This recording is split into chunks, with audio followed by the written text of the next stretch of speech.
वृंदावन बिहारी लाल की जय। जय राधा रानी की जय। जय। श्री गुरुदेव भगवान की जय। श्री राधे राधे। भक्ति प्रश्नोत्तरी कार्यक्रम प्रारंभ किया जा रहा है।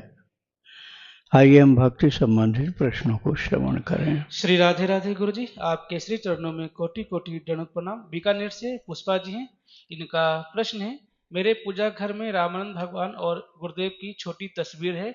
मैं ठाकुर जी से पहले उनकी सेवा पूजा करके, गणेश जी की पूजा करके फिर ठाकुर जी की पूजा करता हूँ, तो क्या पूजा का यह कर्म सही है? बिल्कुल सही है। आप भाव के साथ करिए। भावग्राही जनार्दन, भगवान जनार्दन अर्थात प्रभु भावग्राही होते हैं, कर्म से ज़्यादा भाव को देखते हैं। इसलिए मानस में लिखा हुआ है, रहतिन प्रभु चित चूक किए की, करते सुरति सय बार हिए की। भगवान सैकड़ों बार एक ही चीज देखते हैं कि इसका भाव कैसा है। रहतिन प्रभु चित चूक किए की, उनके हृदय में कोई गलती अपने से हुई है, उस चूक को नहीं ध्यान देते। इसका भाव कैसा था, इसका भाव कैसा था उस समय और अब कैसा है, उसी को देख करके प्रभु निर्णय लेते हैं। तो आप निश्चिंत रहिए, भाव के साथ आप भक्ति करते रहिए। राधे राधे। पटना से पूनम शर्मा जी, इनका प्रश्न है, राधे कृष्ण को दूध दही आदि के भोग किस धातु के बर्तन में लगाना चाहिए और भगवान के भोग में तुलसी जी के मंदिर का प्रयोग कर सकते हैं? देखो, तांबा निषिद्ध होता है। पानी के लिए तो सही है, जल की सेवा के लिए, जल में स्नान कराना है, अब जल पिलाना है, तो इसके लिए तो तांबे का बर्तन सही है। लेकिन जब दूध वाली चीज़ें आ गई, दूध दही आदि, तो फिर वो तांबा वहाँ निषेध किया गया है। उसमें हानिकारक चीज़ें उत्पन्न हो जाती हैं बाद में, जैसे कॉपर सल्फेट हो जाता है, नीला थोथा, तो वो रिएक्शन करके जो उत्पन्न हो जाता है वो हानिकारक होता है स्वास्थ्य के लिए। केवल जल हो तो ठीक है। तो गोरस की चीज़ों के लिए कांच का बर्तन सर्वोत्तम, कांच का एकदम अच्छा, बस साफ सुथरा उसको रखना होगा, उसमें कोई चीज़ खराब नहीं होगी। अब कांच का बर्तन टूटने का डर है, मान लो बच्चे हैं वहाँ, तो स्टील वाला बर्तन आप यूज कर लो, लेकिन सर्वोत्तम कांच का या पत्थर का बर्तन होता है। पत्थर के बर्तन की रिवाज कम हो गई, पुराने जमाने में पत्थर के बर्तन ज़्यादा लिए जाते थे। श्री राधे राधे। और गुरु जी, ये भोग में तुलसी पत्र की मंजरी पर धार सकती है? भोग में मंजरी को मतलब भोग में डाल सकती है? हाँ, मंजरी जो होती तुलसी की, वो श्रृंगार में भी और सेवा में भी अर्पण की जाती है। राधे राधे। इनका अगला प्रश्न है, जब भगवान को राधे कृष्ण जी को भोग लगाती हूँ तो उनको परसन देना चाहिए या नहीं? दोबारा मतलब पूछना चाहिए कि नहीं, और दो या? हाँ, दोबारा आप दे सकते हो, जैसे रोटी ठंडी हो गई तो गर्म वाली रख दो, ठंडी वाली उठा लो, ऐसा तो कर सकते हो। लेकिन जब मंदिर में पर्दा एक बार लग गया तब नहीं करना चाहिए। अब आपके ठाकुर जी आपके सामने बैठे हैं लड्डू गोपाल, और पर्दा नहीं लगाते हो, तब तो अदली बदली करते रहो। लेकिन जब पर्दा, बड़ा मंदिर है तो वहाँ तो पर्दा लग जाता है ना, तो पर्दा लग गया तो बीच में परिवर्तन नहीं किया जाएगा। किंतु यदि आपको पता चल गया कि कोई गड़बड़ी हुई है तो दोबारा भोग लगा सकते हो। जैसे मान लो चूहा वो रोटी उठा ले गया, अब है ही नहीं वहाँ, तो भगवान को भूखे तो नहीं रखना ना, फिर से थाली सजा के लाओ। तो ऐसे आवश्यकता के अनुसार किया जा सकता है। राधे राधे। इनका आखिरी प्रश्न है, भगवान को जगाने के बाद ही स्नान करा देना चाहिए या दोपहर में राजभोग के पहले? स्नान ऋतु के अनुसार कराओ। जैसे ठंड बहुत तेज पड़ रही है, मत कराओ स्नान। बाल स्वरूप हैं तो कई दिन मत कराओ। मुंह धो दो गर्म पानी से, हल्का गर्म पानी से, चरण धो दो, हाथ धो दो, मुंह धो दो जाड़े के टाइम में। और जब मध्याह्न काल में थोड़ा ठंड कम हो या धूप में चाहो, जैसे चलने वाले ठाकुर जी उठा कर ले जा सकते हो, तो उनको आप धूप में बैठा करके, वो भी पूरा स्नान रोजाना जाड़े में नहीं कराना चाहिए, कभी कभी कराना चाहिए। हवा चल रही हो ठंडी तो नहीं कराओ, मौसम देख करके भगवान को अपने शरीर जैसा ही शरीर उनका मानना चाहिए। हमको कैसा अच्छा लगेगा वैसे उनको भी अच्छा लगेगा, ऐसा मानकर सेवा करनी चाहिए। श्री राधे राधे।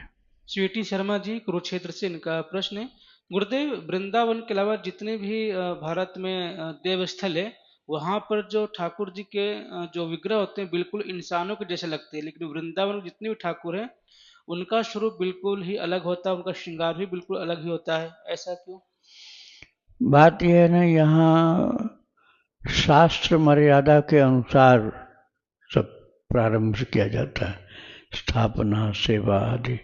तो उनको चिदानंदमय देह तुम्हारी रहित विकार जान अधिकारी। भगवान का चिदानंदमय देह है, दिव्य सत चित आनंद, तीनों को परिपूर्णता है। आनंद की परिपूर्णता, चेतना की परिपूर्णता और सत्यता की परिपूर्णता है। मनुष्य में नहीं होता है। मनुष्य में क्यों नहीं होता? क्योंकि चेतना बहुत कम है, तो आनंद भी बहुत कम है, सीमित है। भगवती आनंद आ जाए हार्ट फेल हो जाएगा। जिसकी चेतना बहुत जागृत नहीं हुई है, जिसकी भक्ति बहुत अच्छी उच्च कोटि की नहीं है। रामकृष्ण परमहंस ने विवेकानंद को छुआ तो मूर्छित हो गए थे वो, और रोने लगे, बोले हमारा परिवार है, हमको ऐसे मत कर दीजिए, हम फिर घर नहीं पहुंच पाएंगे, हमको आप ऐसे पागल बना देंगे तो हम कैसे घर पे आएंगे। मूर्छित हो गए। तो बोले कि ठीक है, फिर से संभाल करके करूँगा। तो देखो हमारे अंदर जो शरीर की वीकनेस है वो भगवान में नहीं होती, क्योंकि रहित विकार जान अधिकारी। भगवान का शरीर विकारहीन होता है, कोई भी विकार भगवान के शरीर में नहीं होता। और मनुष्य के शरीर में सारे विकार होते हैं, कम ज्यादा होते हैं। महान संत कोई है, महान भक्त है, उसके अंदर विकार सबसे कम होंगे। अब आपको हो कि होंगे ही नहीं, ऐसे कैसे हो सकता है? तीनों गुणों से ही तो शरीर बना है, सतरजतम। यदि तमोगुण नहीं आवे तो आकार कहां से उसमें लाओगे? केवल सत्वगुण होगा, वो यहां रुकेगा नहीं तुम्हारे घर में, वो पैदा होते ही हिमालय पर चला जाएगा।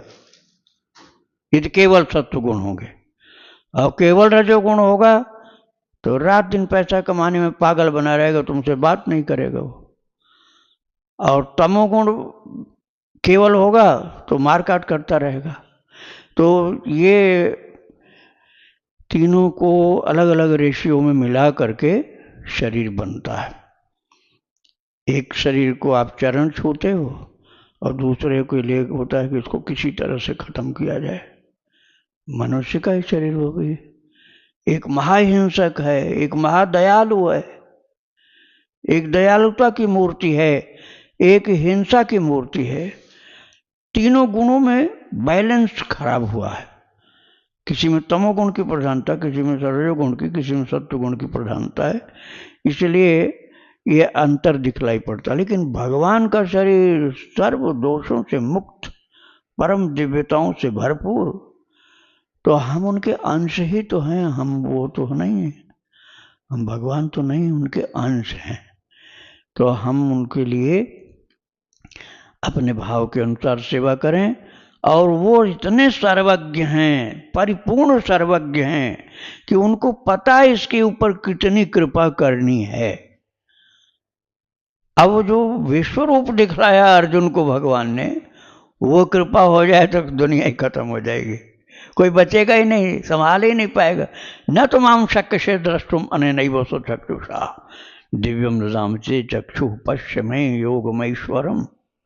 11वें अध्याय में भगवान कहते हैं, न तो माम शक्य से द्रष्टुम अनेनैव सो चक्षुषा, स्वचक्षुषा, अपने नेत्रों से तो मुझे देख नहीं पाएगा।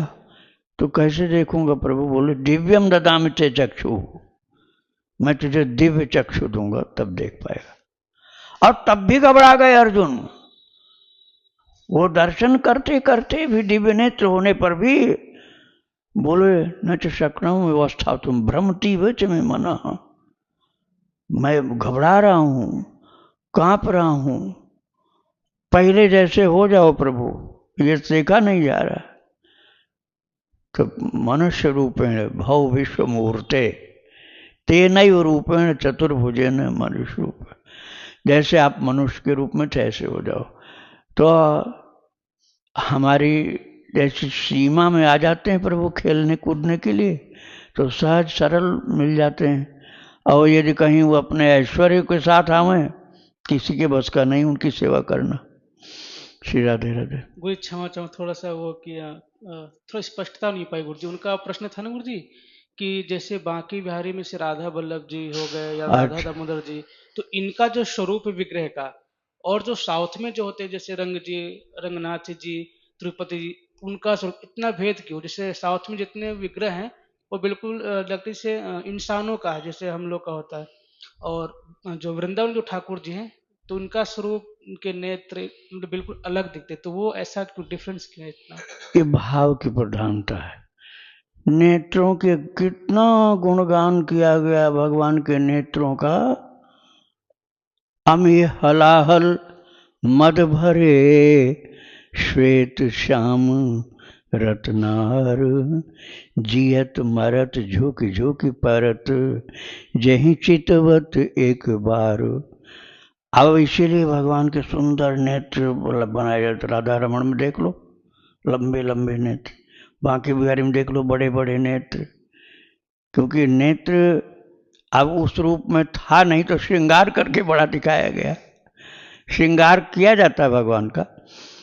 तो क्यों ऐसा? क्योंकि उनके नेत्रों की महिमा, उनकी शक्ति, उनकी कृपालुता, उनका दिव्य दर्शन, उनकी मधुर मुस्कान, उनके नेत्रों की चलन, और किस प्रकार से तिरछी निगाह से देखते हैं, मुस्करा करके लजा करके किस प्रकार से इशारा करते हैं, उन सब चीज़ों को पूरा पूरा तो कोई डाल नहीं सकता, लेकिन प्रयास किया जा सकता है कि इनके लिए कुछ ऐसा करें कि इनकी भाव भरी मुस्कान और भाव भरी चितवन ये बनी रहे। इसलिए ये भक्त लोग अपने भावानुसार श्रृंगार करते हैं, प्रभु को प्रसन्न देखना चाहते हैं, इसलिए प्रसन्नता वाला स्वरूप उनका धारण कराया जाता है। राधे राधे। निखिल शर्मा जी, इनका प्रश्न है, गुरुदेव मेरे परिवार का एक सदस्य गुरुदेव श्री कृष्ण के सखा भाव की नाम दीक्षा लेना चाहता है आपसे, तो इसका क्या प्रोसेस है? क्या वह इसके लिए 18 मार्च 2026 दिन बुधवार को आश्रम आकर आपसे नाम दीक्षा ले सकता है? 18 मार्च? हाँ, 18 मार्च को नहीं है। नाम दीक्षा ही कह रहे हैं सखा भाव की। नहीं, वो 27 मार्च को ही है, रामनवमी को ही है। केवल जिसको विदेश से आना जाना है उसके लिए थोड़ी छूट देते हैं भाई, उसके आने जाने के ऊपर बड़े प्रतिबंध होते हैं।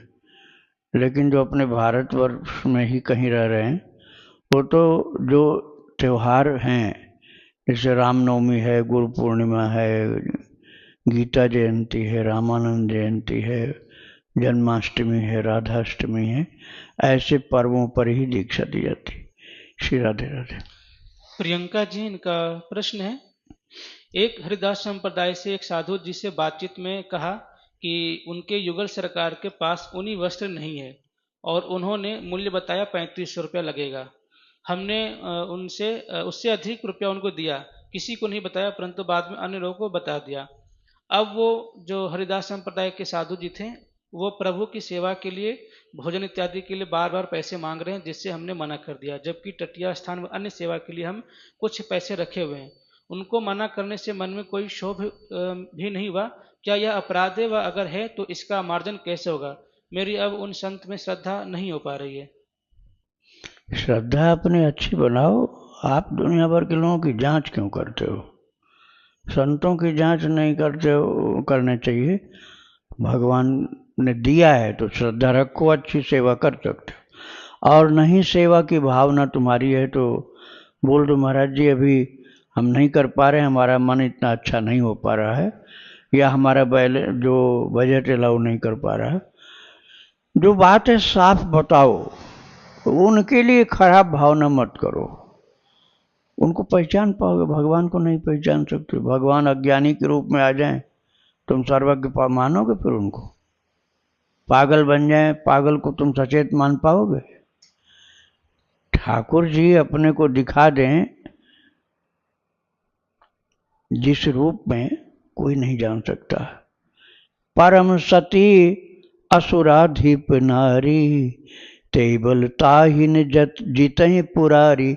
जलंधर की पत्नी, शिव जी नहीं मार पा रहे थे जलंधर को, क्योंकि उसकी पत्नी का सती तो बड़ा जबरदस्त पावरफुल था, वो सुरक्षा कवच बन गया था। जलंधर मरता ही नहीं था, शिव जी हार गए, नहीं मार पाए। भगवान से प्रार्थना की, प्रभु बड़ी समस्या कठिन है, इतना उपद्रवी, इतना अत्याचारी, इतना विनाशी है, और उसको मारना जरूरी है, और उसकी पत्नी उसकी सुरक्षा कर रही है। अब आप भगवान के गुण दोष पर जाओगे तो बुद्धि बैलेंस बिगड़ जाएगा बुद्धि का। भगवान ने क्या किया? आप कहोगे अधर्म किया। भगवान ने अधर्म नहीं किया, किया तो धर्मी धर्म के स्वरूप हैं, लेकिन कार्य ऐसा था कि मनुष्य के लिए अधर्म लगता है।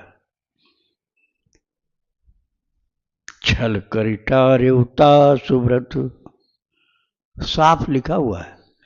भगवान ने छल किया, उसकी पत्नी के साथ छल किया, और वो इतना विदुषी होते हुए भगवान को पहचान नहीं पाई। छल करिटार्यो तासुव्रत, प्रभु सुर कारज कीन, जब ते ही जाने मरम तब श्राप कोप करि दीन। भगवान जलंधर बन करके आए और उसका सतीत्व नष्ट कर दिया। उसका सतीत्व नष्ट ही सुरक्षा कवच खत्म। अब भगवान शिव जी से बोले मार दो, अब इसको, अब मार दो इसको, मारना ही धर्म है। ये नहीं देखो कि मैंने कैसे इसके सुरक्षा कवच को ध्वंस किया है, मैं कह रहा हूं इसको मार दो शिव जी, अभी इसको मैंने इसके सुरक्षा कवच को ध्वंस कर दिया, क्योंकि अब वो सती नहीं है। उसके सतीत्व को भगवान ने खत्म किया। सतीत्व की रक्षा करते हैं ठाकुर जी, लेकिन जलंधर की पत्नी की सतीत्व की रक्षा न करके सतीत्व को नष्ट कर दिया। और जब वो मार दिया गया, घबरा गई हो, कैसे मर गया मेरा पति, मेरे सतीत्व की शक्ति खत्म हो गई, ये कैसे हुआ? तब उसने ध्यान लगाया कि वो जलंधर नहीं था, वो विष्णु थे। जब ते ही जाने मरम तब श्राप कोप कर दीन, श्राप दे दिया भगवान को। सबसे ज्यादा चेतन होने पर भी जड़ का काम किया तुमने, जाओ पत्थर हो जाओ।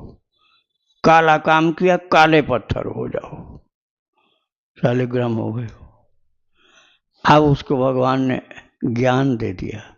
ज्ञान होते ही समझ गई कि मैं तो प्रभु की अंश हूं, मैं तो इन्हीं की हूं, मैंने इनको श्राप दे दिया जिनकी हूं मैं। रोने लगी, प्रभु मैं तो अज्ञान में श्राप दे दिया आपको। बोले चिंता मत करो, मैं तो पत्थर शालिग्राम बनूंगा, लेकिन तुम एक तुलसी का पौधा बनोगी, और तुम्हारे पत्तों और मंजरी के द्वारा ही मेरा श्रृंगार हुआ करेगा। जब तक मेरा भोग तुम्हारे से युक्त नहीं होगा, श्रृंगार तुम्हारे द्वारा संयुक्त नहीं होगा, तब तक न भोग लगेगा न श्रृंगार होगा। तुम सदा मेरे पास रहोगी, मेरी सेवा में सदा रहोगी, तुम्हें बहुत आनंद मिलेगा। फिर उसका रोना धोना बंद हुआ। तो भगवान को कोई अपनी बुद्धि से समझ पाएगा? ऐसे ही महान ज्ञानी के आचरण को आप नहीं समझ पाओगे। दत्तात्रेय जी के पास 4 कुत्ते चल रहे हैं, और वैष्णव संत चिल्ला चिल्ला के करें कुत्ता छूना मत, धर्म नष्ट हो जाएगा, कुत्ता छूना मत। और वहां 4 कुत्ते चल रहे हैं दत्तात्रेय जी के साथ। नामदेव की रोटी लेके भाग रहा है, वो बोले घी लगा दूं तब खाओ। कुत्ता रोटी लेके भाग रहा नामदेव। बोले रुको रुको महाराज, थोड़ा घी लगा दो, सूखी मत खाओ। और रोटी में खूब घी लगाए, बोले अब खाओ आराम से, लेके मत भागो, शांति से खाओ। तुरंत विट्ठल भगवान प्रकट हो गए वहां। और बोले कि मैं ही था कुत्ते के रूप में, तुम्हारी जांच करने आया था कि तुम्हारा भाव भक्ति कितनी है। नहीं जान सकता कोई भी, इसलिए अपना भाव मत बिगाड़ो, अपने भाव को ऊंचा बनाओ। कुछ नहीं हानि होगी, फायदा ही होगा, फायदा होगा। गधे को एक नाथ ने पानी पिला दिया जो गंगोत्री से लेके आए थे।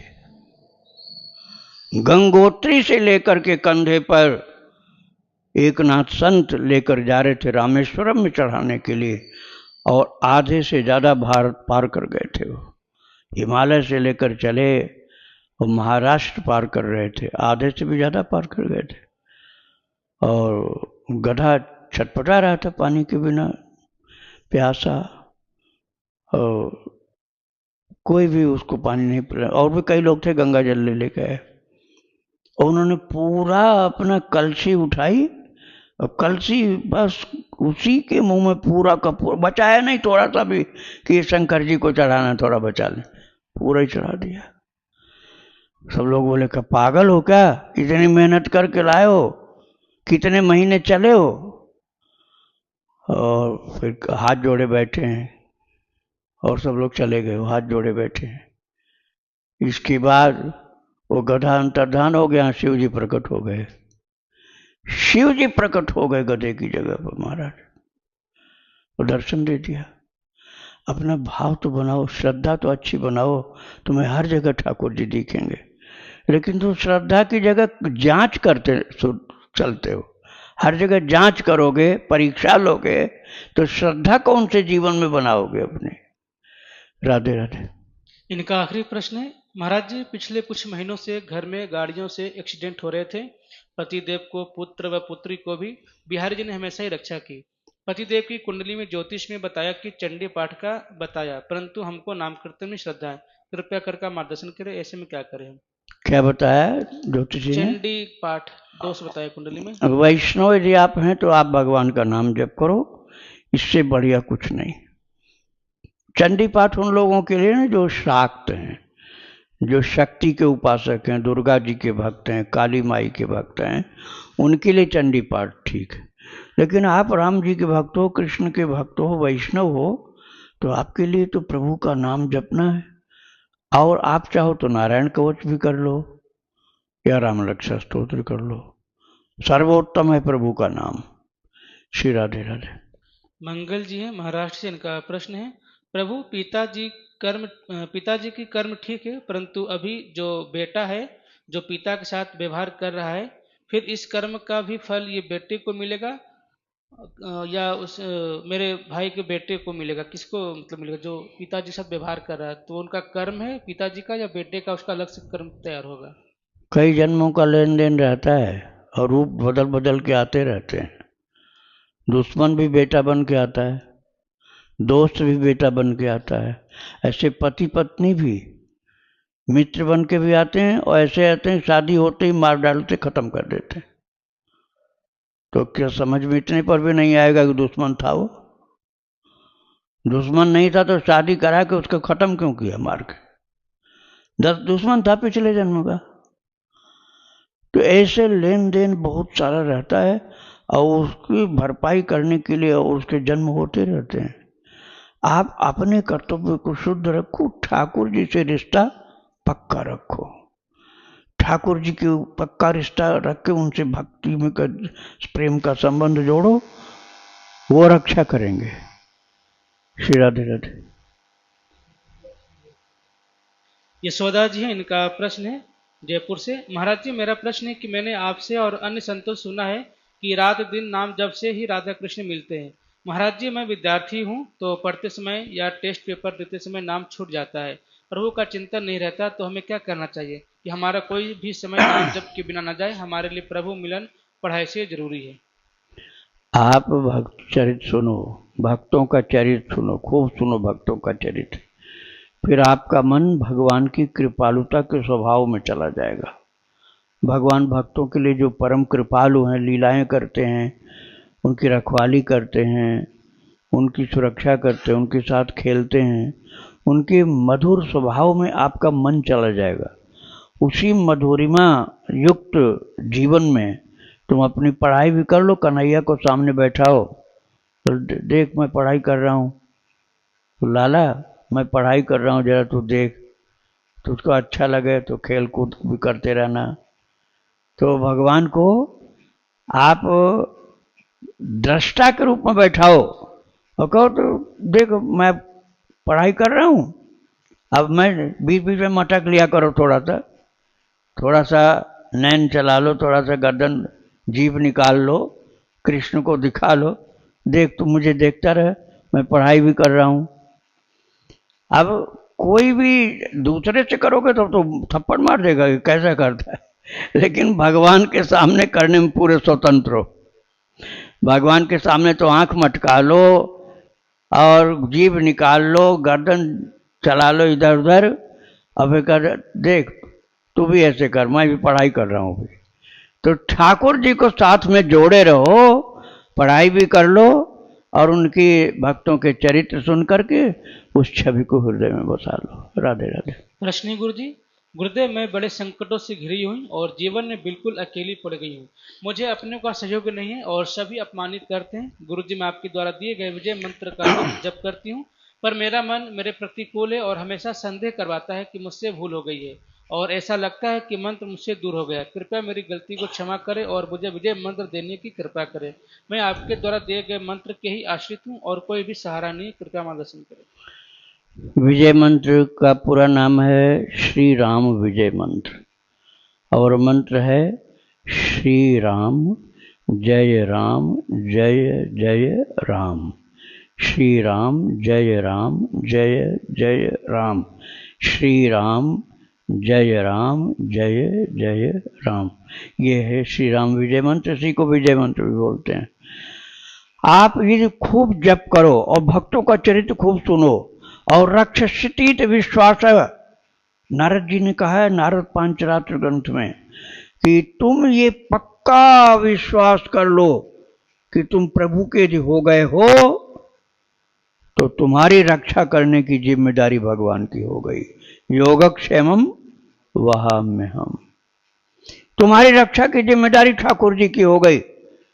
तुम अपने को उनका दास बना लो, उनका सेवक बना लो, उनका सखा, उनका अपना बन जाओ और उनके भक्तों का उनका चरित्र सुनो और उनका नाम जपते रहो। महाराज रक्षा करते हैं और इतना विश्वास हो जाता है भक्त को कि वह हंसता है संकट काल में और देखता है कि अब कैसे रक्षा करेंगे, अब मैं देखूं कैसे रक्षा करेंगे। कार्तिकेय जी का चरित्र मैंने सुनाया 63 भाग में, संत कार्तिकेय जी का। उड़िया बाबा के शिष्य थे वो और लक्ष्मण झूला के पास जंगल में थे। एक मठाधीश ईर्ष्यावश उनको मार करके खत्म करना चाहता था कि ये जंगल में भी पूज रहा है और मैं मठ में भी नहीं पूज रहा हूं। तो वो बांस लेके गया और ऐसे टाइम पर पहुंचा जब कार्तिकेय जी शौच के लिए जंगल में बैठे थे और उसके पैरों की आहट से कार्तिकेय जी ने देख लिया। तो वही मठाधीश आया मोटा बांस लेकर के और जब वो उठाने लगा मारने के लिए, अब आप सोचिए अपनी स्थिति और उनकी स्थिति में कितना अंतर है। सामान्य व्यक्ति होता तो उठ के भागता हो जोर से और यह लड़ने को तैयार हो जाता कि हम भी मारेंगे इसको। अब वो उनकी कैसी स्थिति थी, उनको एकदम 100% से भी कुछ आगे आप कह सकते हैं, इतना विश्वास कि मेरी रक्षा तो प्रभु करेंगे, मेरी रक्षा तो प्रभु करेंगे। लेकिन मैं आज जरा देखना चाहता हूं कि कैसे रक्षा करते हैं प्रभु। ऐसा नहीं संदेह है कि नहीं कर सकते, कैसे करेंगे ये देखना। ऐसे देख रहे हैं कि बांस वो मार रहा, पीछे से बगल से मार रहा बांस और भागे नहीं, न घबराए न संदेह, बस कैसे करेंगे ये देखना। महाराज जो बांस सिर के ऊपर आता है तो रुक गया केवल बांस ही नहीं रुका, उसका शरीर जड़ हो गया। उसका शरीर जो मारने के लिए आया था, शरीर हो गया पत्थर जैसा जड़, और उसका हाथ हिलना बंद हो गया। वो समझ गया कि अब बांस गिरेगा नहीं। बहुत झटका हाथ कि बांस गिर ही जाए, मैं भागू यहां से। बांस ही नहीं गिरा, चिपक गया हाथ में। अब उसने सोचा ऐसे ही भाग जाऊं, तो पैर जमीन पर चिपक गया। दोनों पैर जमीन पर चिपक गए और बांस में हाथ चिपक गया, और तब रोने लग गया घबरा के। वो ये नहीं समझ पा रहा था कि मैं बच पाऊंगा। उसने समझा ये बाबा यदि उठेगा टट्टी से तो पत्थर मार करके मुझे खत्म कर देगा, इसलिए रोने लगा। तो वो हंसे, बोले रो क्यों रहे हो, हम तुमको नहीं मारेंगे, रो नहीं। बोला महाराज आप मुझे माफ कर दीजिए। बोले मुझे तो डंडा लगा ही नहीं, मैं माफ कैसे करूं, कोई मुझे चोट चपेट लगी हो तब तो माफ करूं। अरे भाई ये मैंने दंड दिया नहीं तुमको, ये तो भगवान ने दिया है, क्योंकि वो मेरी रक्षा कर रहे थे और तुम उनकी रक्षा में बाधा डाल रहे थे। तुम भगवान से माफी मांगो। तो वो बोला, वो मठाधीश था, अनपढ़ आदमी नहीं था, पढ़ा लिखा था। उसने कहा महाराज मैं भक्त नहीं हूं, ये सच्ची बात है, मैं भक्त नहीं हूं, आप भक्त हैं, लेकिन शास्त्रों को मैंने भी पढ़ा है। इतना मेरे समझ में आ गया कि मैं माफी मांगूंगा तो माफ नहीं करेंगे प्रभु। मेरे माफी मांगने पर प्रभु माफ नहीं करेंगे, क्योंकि मैंने उनका अपराध किया है। तो मैं माफी मांगूंगा तो माफ तो नहीं करेंगे। मैं जड़ हो गया हूं, न पैर हट रहा जमीन पर से, न हाथ हिल रहा, न डंडा गिर रहा। आप माफ करने के लिए प्रभु से बोलिए तो माफ कर सकते हैं। तो कार्तिकेय जी महाराज बिल्कुल नवयुवक थे, बिल्कुल अधिक से अधिक होंगे 15-16 साल के होंगे, और वो तो साधु ज्यादा उम्र का था। और कैसी भक्ति थी कार्तिकेय जी की कि उन्होंने कहा प्रभु इसको माफ कर दीजिए आप। ऐसे बोले जैसे कि अपने खास सगे से बोल रहे हैं। बोले प्रभु इसको माफ कर दीजिए आप। अब भगवान ने माफ कर दिया, बांस जमीन पर गिर गया, और वो चाहता था कि भागे, लेकिन अब उसको इतना रोना आया, इतना रोना आया कि भागा नहीं, जमीन पर गिर पड़ा, दंडवत गिर पड़ा। बोला आपकी कृपा से मेरी जान बची, भगवान ने माफ किया, लेकिन अब मैं अपने जीवन को पहले जैसा नहीं रखना चाहता हूं, अब मुझे आप शिष्य बना लीजिए। तो कार्तिकेय जी ने कहा शिष्य तो मैं बना लूंगा, लेकिन जैसे मैं कहूंगा वैसे रहना पड़ेगा। आप मठाधीश नहीं, एक शिष्य सेवक के रूप में आपको रहना होगा। आप जिन जिन के यहाँ सज धज कर जाते थे मंडली सहित भोजन करने, उनके यहाँ अकेले एक अचला पहन के भिक्षा मांगने जाएंगे। जीवन में परिवर्तन कर लो, भक्ति कर लो, दिखावे से काम नहीं चलेगा। सच्चाई के साथ प्रभु की भक्ति करो। बदल गया उसका जीवन और शिष्य बन गया कार्तिकेय जी का। तो आप भगवान पर विश्वास करो, रक्षिष्यति इति विश्वास, प्रभु मेरी रक्षा करेंगे, इतना पक्का विश्वास जैसे कार्तिकेय जी का था, जीवन भक्त का हो जाएगा। श्री राधे राधे। वृंदावन बिहारी लाल की जय, राधा रानी की जय, श्री गुरुदेव भगवान की जय। श्री राधे राधे।